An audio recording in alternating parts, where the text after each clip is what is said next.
നമസ്കാരം.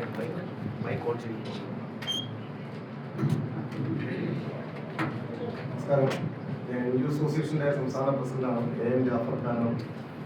എൻ്റെ കൂടെ സംസ്ഥാന ജനറൽ സെക്രട്ടറി KP സുലുമാണ്. ഇന്ത്യൻ അസോസിയേഷൻ്റെ ആഭിമുഖ്യത്തിൽ തിങ്കളാഴ്ച മുതൽ വെള്ളിയാഴ്ച വരെ സെക്രട്ടേറിയറ്റിന് മുന്നിൽ 5 ദിന സത്യാഗ്രഹം ഞങ്ങളെ അനൗൺസ് ചെയ്തിരിക്കുക. ആ വിഷയങ്ങളൊന്ന് മാധ്യമ ശ്രദ്ധയിൽ കൊണ്ടുവരുത്താൻ വേണ്ടിയാണ് പത്രസമ്മേളനം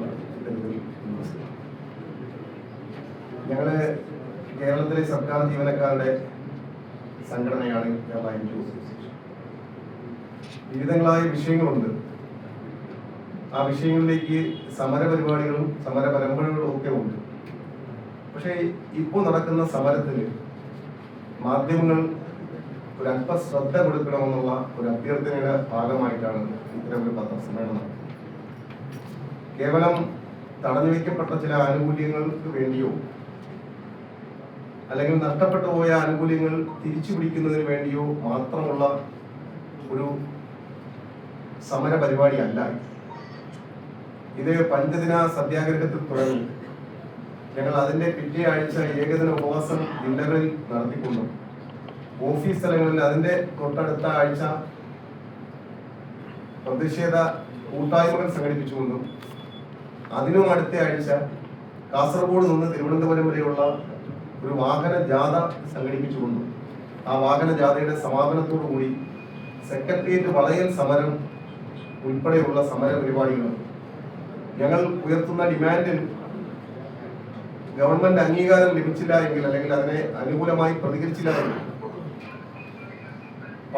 അനിശ്ചിതകാല പണിമുടക്കിലേക്ക് കേരളത്തിലെ സർക്കാർ ജീവനക്കാർ നീങ്ങുന്ന ഒരു തീരുമാനത്തിലേക്ക് ഞങ്ങൾ പോവുകയാണ്.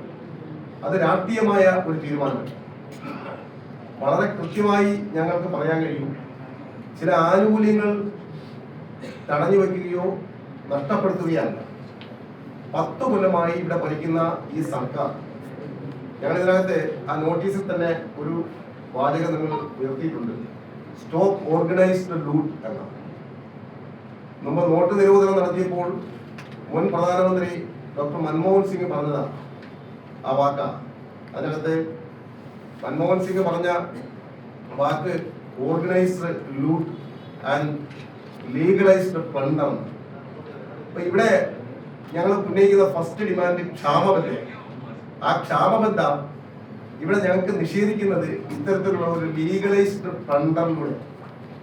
അതായത് 1975 മുതൽ കേരളത്തിലെ ജീവനക്കാർക്ക് ക്ഷാമബദ്ധ കേന്ദ്ര നിരക്കിൽ ലഭിച്ചു. 50 കൊല്ലമായി കേന്ദ്ര നിരക്കിൽ ലഭിച്ചു വരുന്ന ആ ക്ഷാമബദ്ധ ഈ ഗവൺമെന്റ് വന്നതിന് ശേഷം 2021 മുതൽ ഞങ്ങൾക്ക് ക്ഷാമബദ്ധ നൽകുന്നത് ഒരു 39 മാസം, 40 മാസം, 37 മാസം വൈകിട്ട് ആ പ്രഖ്യാപിക്കുകയും ചെയ്യുന്നു. പ്രഖ്യാപിക്കുന്നതിന്റെ അന്ന് മുതൽ മാത്രം ക്ഷാമബദ്ധ.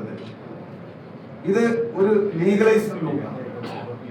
അതായത് നിയമപരമായി ക്ഷാമബദ്ധ പ്രഖ്യാപിക്കുന്നു, പക്ഷേ 39 മാസം അവിടെ നിങ്ങൾക്ക് കേന്ദ്ര നിരക്കിലുള്ള ക്ഷാമബദ്ധ തരുന്നില്ല. അതിവിടെ IAS IPS കാർക്ക് കൃത്യമായി കൊടുക്കുന്നു. അപ്പൊ അത് അങ്ങനെ ഉള്ള ക്ഷാമബദ്ധ നിഷേധിക്കുന്നു. അതോടൊപ്പം തന്നെ ഞങ്ങൾക്ക് ഇനിയും ഈ മാസം ജനുവരി തുടങ്ങി 6 ഗഡു ക്ഷാമബദ്ധ വീണ്ടും കുടിശ്ശികയായി. അപ്പം ലഭിച്ച 5 ഗഡു കുടിശ്ശികയിൽ 187 മാസത്തെ കുടിശ്ശിക തുക തന്നില്ല. അത് നിയമപരമായി അവർ പിടിച്ചെടുത്തിരിക്കുന്നു. അതിലൂടെ 17,700 കോടി രൂപ ജീവനക്കാരിൽ നിന്നും ഈ ഗവൺമെന്റ് പിടിച്ചു. അതൊരു കൊള്ള എന്ന് ഞങ്ങൾ തുറന്നു പറയും. ഒരു കൊള്ള തന്നെയാണ്. ഒരു ലാസ്റ്റ് ഇയർ ജീവനക്കാരന് 1,27,000 രൂപ നഷ്ടമാണ്. അപ്പൊ ശരാശരി നോക്കുമ്പോൾ 17,700 കോടി രൂപ ഗവൺമെന്റ് കിട്ടും. രണ്ടാമത് ക്ഷാമബദ്ധ എന്ന് പറയുന്നത് കൃത്യമായി ശമ്പളത്തിനോടൊപ്പമുള്ളതാണ് ക്ഷാമബദ്ധ. ആ ക്ഷാമബദ്ധ തരുന്നില്ല. അത് കൃത്യമായി ഒരു 6 ഗഡു ക്ഷാമബദ്ധ ഇപ്പോഴും കുടിശ്ശികയാക്കിയാണ്. 6 ഗഡു ക്ഷാമബദ്ധം എന്ന് പറഞ്ഞാൽ ശരാശരി ഞങ്ങൾക്ക് ലഭിക്കുന്ന ശമ്പളത്തിന്റെ 20%, 20%. അപ്പൊ 20% ശമ്പളം ഓരോ മാസവും കുറച്ചാണ് തരുന്നത്. അത് 5 മാസമാകുമ്പോൾ 1 മാസം ശമ്പളം തരാതിരിക്കുന്നതിന് തുല്യമാണ്. അപ്പൊ 5 മാസം കൂടുമ്പോൾ 1 മാസത്തെ ശമ്പളം പിടിച്ചെടുക്കും. 10 മാസമാകുമ്പോൾ 2 മാസത്തെ ശമ്പളം.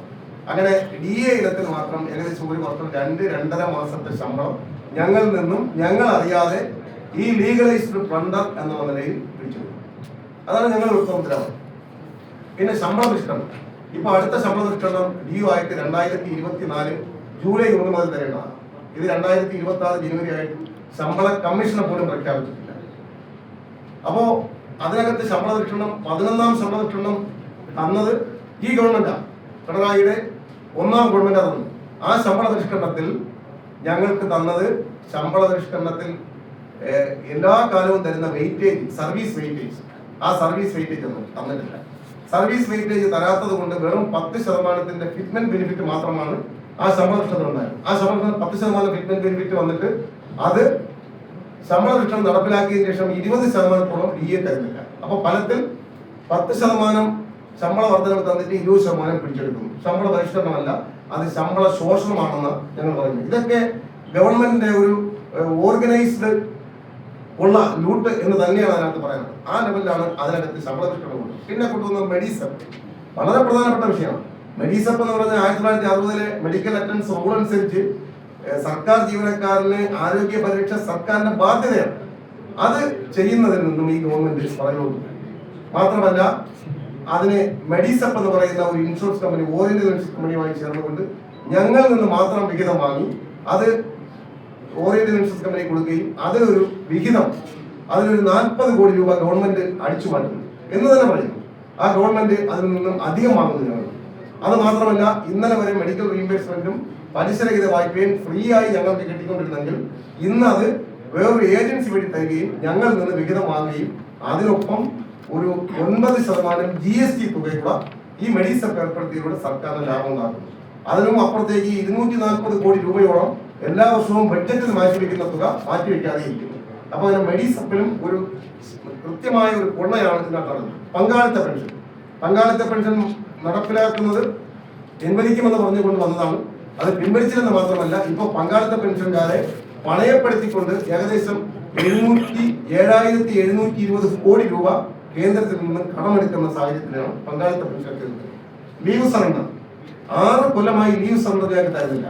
ഇപ്പൊ ലീവ് സറണ്ടർ മാറി PF അക്കൗണ്ടിലിടുന്നു, അതിന് ഞങ്ങൾ ടാക്സ് കൊടുക്കുന്നു, പക്ഷേ പൈസ നമുക്ക് ലഭിക്കുന്നില്ല. ആശ്രിത നിയമനം, ഇവിടെ ഈ ഗവൺമെന്റ് കയറിയ ശേഷം ആശ്രിത നിയമനം എന്താ ചെയ്ത, മന്ത്രിമാർക്ക് അർഹതയില്ലാത്ത മന്ത്രിമാരെ മക്കൾക്ക് ആശ്രിത നിയമനം കൊടുത്തു. ഇപ്പൊ ആശ്രിത നിയമനം നടക്കണമെങ്കിൽ 13 വയസ്സിന് താഴെയുള്ള കുട്ടികളുണ്ടെങ്കിൽ അവരെ ആശ്രിതമായിട്ട് പരിഗണിക്കില്ല. ഇതാണ് ആശ്രിത നിയമനത്തിന്റെ ഒരു പിന്നെ ഗവൺമെന്റ് സമീപനം. അവസാനം ഇറക്കിയ ഒരു ഉത്തരവ് നിങ്ങൾക്കറിയാം, നമ്മള് സർക്കാർ സർവീസിലുള്ളവരുടെ ഒരു ബെനിഫിറ്റ് എന്ന് പറയുന്നത് ഒരു ലോൺ എടുക്കാനുള്ള സാലറി സർട്ടിഫിക്കറ്റ്. ഞങ്ങൾ സ്വയം സാലറി ലോൺ എടുക്കുകയും ഞങ്ങളുടെ ബന്ധുക്കൾക്കും വേണ്ടപ്പെട്ടവർക്കും സാലറി സർട്ടിഫിക്കറ്റ് കൊടുക്കുകയും ചെയ്യുമ്പോൾ റിക്കവറി ഒക്കെ വരുന്നത് സ്വാഭാവികമാണ്. വലിയ ബുദ്ധിമുട്ട് ഉണ്ടാകുന്ന സമയത്താണ് റിക്കവറി വരുന്നത്. ആ റിക്കവറി ഇന്നലെ വരെ ബാങ്കുകൾക്ക് പിടിച്ചു കൊടുത്തുകൊണ്ടിരുന്നു. ഇപ്പോൾ ആ റിക്കവറി പിടിക്കുന്നുവെങ്കിൽ ആ പിടിക്കുന്ന റിക്കവറിക്കും 2% കമ്മീഷൻ വാങ്ങുന്ന ഒരു ഉത്തരവ് കൂടെ ഈ ഗവൺമെന്റ് ഇറക്കി. ഇത്തരത്തിൽ വളരെ മോശമായ രീതി. അത് മാത്രമല്ല, ഇതിനെ ഈ സിവിൽ സർവീസിനെ ഡൗൺ സൈസ് ചെയ്യുക എന്നുള്ള ഒരു തീരുമാനത്തിന്റെ ഭാഗമായി ഈ പിന്നെ പിൻവാതിൽ നിയമനങ്ങൾ, കരാർ നിയമനങ്ങൾ ഇതൊക്കെ വ്യാപകമായി നടത്തുന്നു. പിന്നെ ഞങ്ങളെ സിറ്റി കോമ്പൻസേറ്റീവ് അലവൻസ് ഈ ഗവൺമെന്റ് നിർത്തലാക്കി. ഹൗസ് ബിൽഡിംഗ് അഡ്വാൻസ് നേരത്തെ ഉണ്ടായിരുന്നു, അത് നിർത്തലാക്കി. ഇങ്ങനെ ഉണ്ടായിരുന്ന ആനുകൂല്യങ്ങൾ, ക്ലാസ് 4 ജീവനക്കാർക്ക് 10% പ്രൊമോഷൻ ഉമ്മൻചാണ്ടി ഗവൺമെന്റ് അത് അട്ടിമറിക്കപ്പെടുന്നു. എല്ലാ മേഖലയിലും കേരളത്തിലെ സിവിൽ സർവീസിനെ തകർക്കുന്ന ഒരു സമീപനവുമായി ഗവൺമെന്റ് മുന്നോട്ട് പോകുന്നതിനെതിരെയുള്ള ശക്തമായ ക്യാമ്പയിൻ, ശക്തമായ സമര പരിപാടികൾ ഞങ്ങൾ ആസൂത്രണം ചെയ്യുന്നു. ഇതിപ്പം പഞ്ചദിന സത്യാഗ്രഹത്തിന് വേണ്ടി തുടങ്ങിയതല്ല.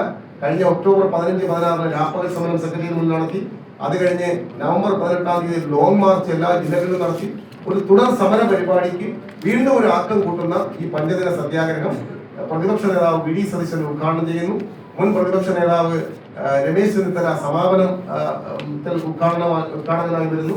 KPC പ്രസിഡന്റും KPCC വർക്കിംഗ് പ്രസിഡന്റുമാരും MP-മാരും MLA-മാരും സർവീസ് സംഘടനാ നേതാക്കളും ഒക്കെ 5 ദിവസം ഇവിടെ നടക്കുന്ന ഈ സത്യാഗ്രഹത്തിൽ ഞങ്ങൾക്ക് പിന്തുണയേക്കൊണ്ട് ഇവിടെ വരുമ്പോൾ അതിനെ ഒരു ഗൗരവം കൊടുത്തുകൊണ്ടുള്ള ഒരു മാധ്യമ ശ്രദ്ധയും റിപ്പോർട്ടിങ്ങും ഉണ്ടാകണമെന്നും ഞങ്ങളെ കൂടെ അഡ്രസ് ചെയ്യണമെന്നും ഞങ്ങൾ വളരെ വിനയപുരസരം അഭ്യർത്ഥിക്കുന്നു.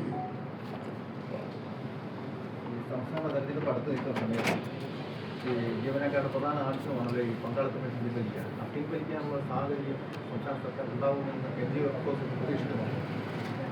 2 വട്ടം അധികാരത്തിൽ കയറിയപ്പോഴും പങ്കാളിത്ത പെൻഷൻ പിൻവലിക്കാം എന്ന് വാഗ്ദാനം നൽകി വന്നവരാണ്. അപ്പൊ പങ്കാളിത്ത പെൻഷൻ അവർ പിൻവലിക്കാൻ തീരുമാനമെടുത്താൽ രാജസ്ഥാൻ അടക്കം ഒരു 7 സ്റ്റേറ്റുകളിൽ ഇത് പിൻവലിച്ചിട്ടുണ്ട്. കേന്ദ്ര ഗവൺമെന്റ് പോലും പങ്കാളിത്ത പെൻഷനിൽ നിന്നും പിറകിലോട്ട് പോകാനുള്ള തീരുമാനമുണ്ട്. അതുകൊണ്ട് ആ ഗവൺമെന്റിന് ഇച്ഛാശക്തി ഉണ്ടെങ്കിൽ പങ്കാളിത്ത പെൻഷൻ പിൻവലിക്കാൻ കഴിയും. ആ ഗവൺമെന്റ് അത് ചെയ്യണം എന്നാണ് ഞങ്ങളുടെ അഭിപ്രായം.